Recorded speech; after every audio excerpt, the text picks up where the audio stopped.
O Mexamonte é um livro interativo de horror fantástico e a pessoa que lê, ela se torna protagonista da história. E aí a trama, ela traz um embate entre caos e destino numa roupagem nordeste brasileiro mais steampunk. O Mexamonte é um trem, né, que é um trem que é formado por 4 vagões e uma locomotiva. E aí o leitor ou a leitora, quando ele aceita o bilhete de embarque, ele precisa escolher, depois de fazer alguns rituais e entender o que é o bilhete que ele recebeu, ele precisa escolher um dos 4 vagões para embarcar. E essa escolha é o que determina o caminho da história.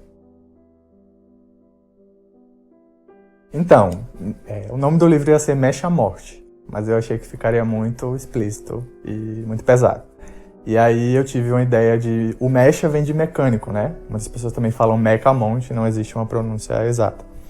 E o meca vem de mecânico, e o monte eu fiz uma mistura um pouco inusitada, porque no filme Metrópolis aparece a representação de um deus chamado Moloch.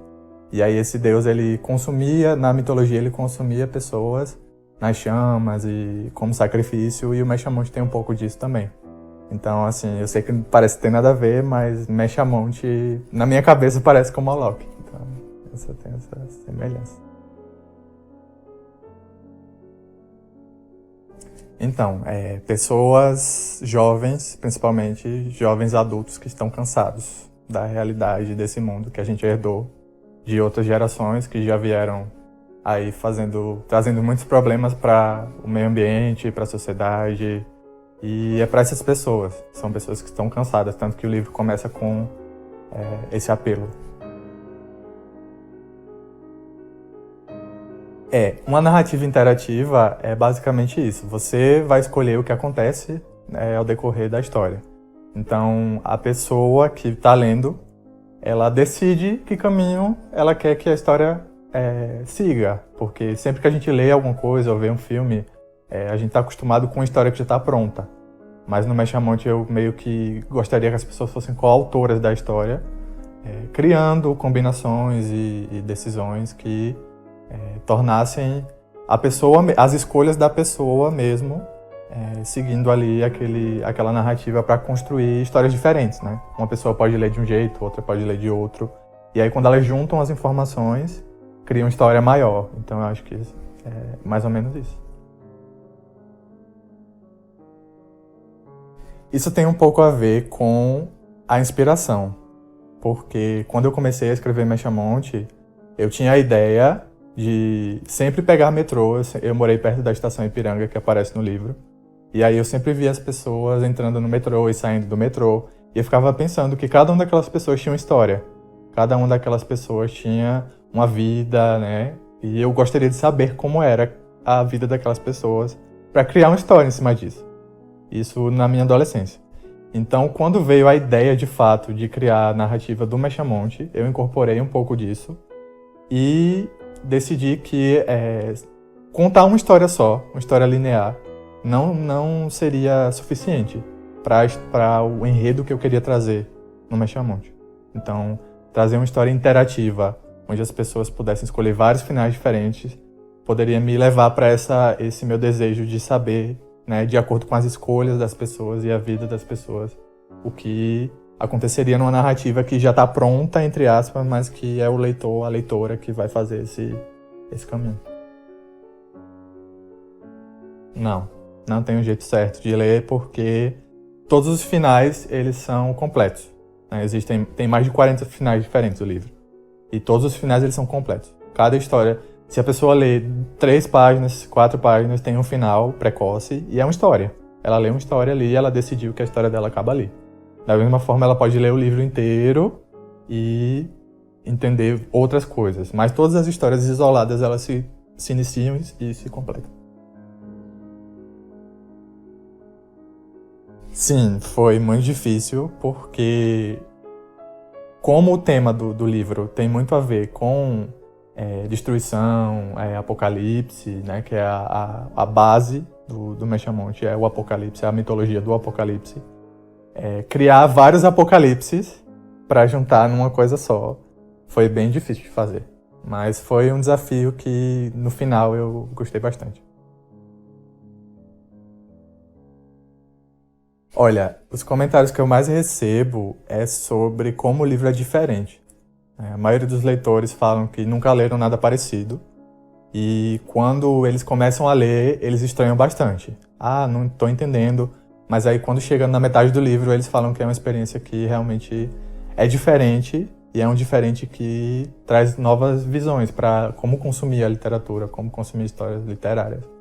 Isso é o que eu mais escuto e também as pessoas ficam muito interessadas pela filosofia que eu trago, não só no Mecha-Monte, mas nas minhas histórias também sobre o caos, destino, tempo, né? Esses conceitos mais abstratos, que dentro da obra eu tento trabalhar eles numa roupagem mais de fantasia, de horror. Inspiração as inspirações do Mecha-Monte é o tema mais complexo, porque é um livro que traz, como eu já falei, o apocalipse, é o principal, assim, é o que dá base para a mitologia do livro acontecer. Mas existem várias inspirações ali dentro e a maior delas é a cidade, é Recife. Porque a história começa na estação Ipiranga, que é a quarta estação da linha ferroviária daqui de Recife, se você pegar o metrô da linha central. E aí, essa é uma inspiração, porque o número 4, ele tá dentro do livro em várias coisas, porque são 4 cavaleiros do Apocalipse, 4 estações, 4 vagões. Então, são várias inspirações esotéricas, tipo, eu posso dizer assim, ocultistas, que têm significados que não são exatamente inspirações de dentro da cultura pop somente, mas de conceitos esotéricos, científicos. Eu trouxe para um vagão, por exemplo, um tema que é muito evidente atualmente, que é o da matéria escura, né, que tem se discutido muito que fim a gente vai ter, qual é o final do universo, será que vai acabar o universo? Então, é difícil falar das inspirações, porque são muitas mesmo, mas também de música tem uma banda que me inspira muito, que é a banda Ghost, que é uma banda de rock, que me inspira bastante com as letras, que ela tem uma pegada mais de anticristo, assim. E o livro ele tem alguns personagens que desafiam bastante as religiões vigentes. Retratar o Nordeste atualmente é um tema muito complexo, porque existe a discussão sobre estereótipos, né, que são importantes, a gente precisa debater o que é o estereótipo do nordestino, mas ao mesmo tempo existe também a questão da gente valorizar os elementos da nossa cultura. Então, nas minhas obras, eu tento fazer uma mistura dos dois, né? Eu trago tanto elementos do nordestino citadino, de Recife, da zona urbana, quanto da zona rural, do sertão. Eu tento misturar um pouco nas histórias várias versões do Nordeste, vários personagens, várias visões do Nordeste, que não seja só a visão da Caatinga, do sertão, do chão rachado, que tem também o elemento da praia, de Recife, Boa Viagem, que é um cartão postal da cidade e também do Nordeste, né? Então eu tento trazer um pouco dessas referências, sim, porque a minha maior referência é a cidade. São as vivências que eu tive aqui, tanto no metrô, quanto num bairro que eu morei, de Afogados, que é um bairro de mangue, né? Então eu tento trazer as referências do Nordeste em si, mas não somente do Nordeste que a gente costuma ver na mídia, por exemplo. O nordestino é aquilo do chapéu de couro e chão rachado. Mas eu também acho importante trabalhar esses elementos, porque eles são heranças. Eu gosto muito do Ariano Suassuna, da obra dele. E no Vagão Amarelo, por exemplo, eu trago várias referências ao Ato da Compadecida. Então eu acho importante ter um balanço entre todas as referências do Nordeste, não só um tipo. Os personagens falam com sotaque? Sim, os personagens têm sotaque nordestino, que não existe só um sotaque nordestino, isso é importante também falar, né? Alguém de Recife fala completamente diferente de alguém de Fortaleza, da Bahia, e às vezes até dentro da própria cidade você tem diferença de sotaque. As ilustrações foi um investimento que eu fiz, porque eu queria ver, né, os personagens ilustrados, e também queria que as pessoas se interessassem pela imagem do livro além do que está escrito. Então eu investi nessa produção dessas ilustrações junto com a artista Beatriz Mendes, que eu contratei ela para fazer as ilustrações, e aí enviei para ela um esboço, um rascunho dos personagens, né, do que eu tinha criado, E aí ela foi muito legal nesse processo, porque ela super ajudou e deu também algumas visões dela para criar o produto final da capa e dos personagens que aparecem ao decorrer do livro. Essa roupa, né, do maquinista, que é o cosplay do maquinista, foi uma ideia, a princípio, de divulgar o livro em eventos, né? Eu sempre participei de eventos, eu já trabalhei como ator em alguns eventos temáticos. Então eu quis levar o personagem, o cosplay do personagem, para divulgar. E aí aconteceu que eu fui para o Museu do Trem aqui do Recife e também para a Bienal do Livro, né? A Bienal de Pernambuco, onde eu levei o personagem e aí as pessoas interagiram, que era o que eu queria fazer a princípio. Só que também tem um elemento dentro do livro, que é um dos caminhos do livro, que leva a pessoa que está lendo para um plot twist que tem um pouco a ver com essa pegada de se tornar um maquinista. Então, eu como autor do livro, eu queria viver essa experiência na prática. Então, sim, eu confeccionei a roupa toda, desenhei e fui atrás dos materiais, das referências que tem muito do steampunk, mas também eu queria trazer uma referência do steampunk que não fosse aquela só da Inglaterra. Queria trazer um steampunk um pouco nordestino também, tanto é que a roupa não tem Google, que é um elemento muito presente no steampunk estrangeiro. Então eu tentei fazer um visual que fosse único, fosse steampunk, mas que não fosse só steampunk. Foi muito legal porque várias pessoas interagiram lá na Bienal e também no Museu do Trem, pessoas de todas as idades, e era sempre com a questão de valorizar o artista de rua. E eu acho que o Brasil precisa muito desses artistas porque, além do elemento das pessoas olharem e admirarem e terem interesse para saber o que é a história, isso cria uma experiência de conexão entre as pessoas que estão ali naquele momento, né? Eu gostei bastante de me conectar com as pessoas que estavam ali. Eu conheci até o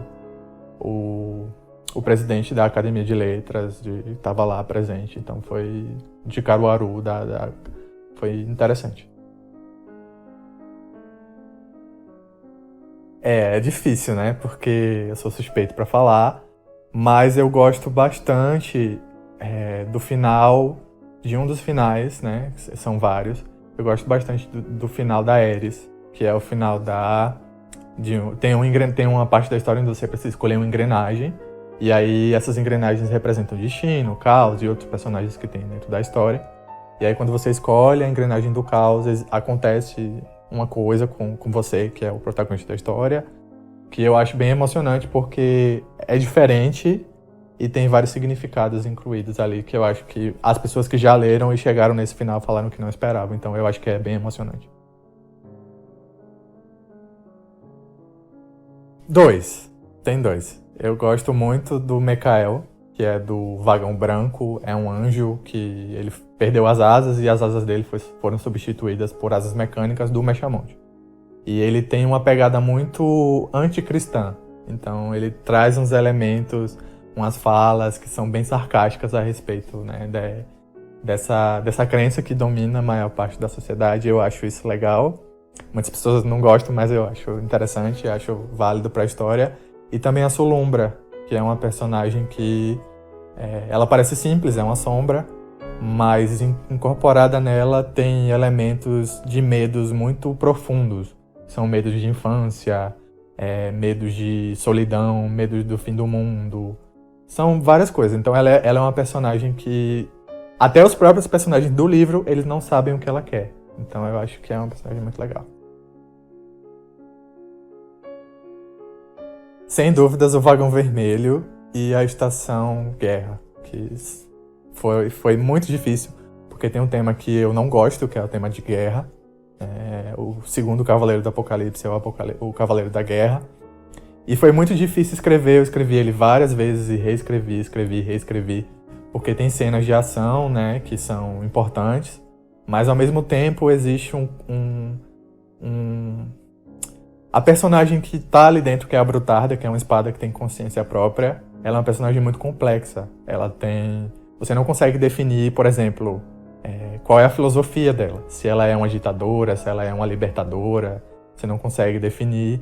Então foi muito difícil escrever essa personagem especificamente e o Vagão também. Nos símbolos, nas cores, nos números e principalmente no que os personagens estão falando. Porque existem trechos do livro onde existem enigmas dentro do livro, né? Existem desafios, digamos assim, porque é um livro interativo, um livro-jogo. E aí, se você presta atenção no que os personagens falaram no começo, quando chega no final, tem algumas questões que você pode resolver com o que eles falaram no começo. Então é importante, se você quiser terminar o livro todo. O livro está disponível na Amazon e também no meu site, leolip.com.br. E você pode adquirir comprando ele virtualmente. É um livro digital, né? É um e-book. Ele não tem livro físico. E é isso, você pode comprar na minha loja ou na Amazon se você gosta de ler no Kindle. Eu gosto muito de receber as opiniões das pessoas, independente se elas gostaram ou não. E tem as minhas redes sociais, tem o meu Instagram, meu Twitter, meu e-mail, meu TikTok também, onde eu falo sobre mitologia e compartilho algumas coisas lá dos meus conhecimentos que eu uso para escrever. E com esse livro, com esse projeto, né, o Me Chamante, pra mim, ele é mais do que um livro. Ele deixou de ser um livro porque tem o cosplay, eu tenho outros projetos, né, de evento, de teatro, coisas maiores que eu pretendo alcançar num futuro, quando tiver um financiamento melhor.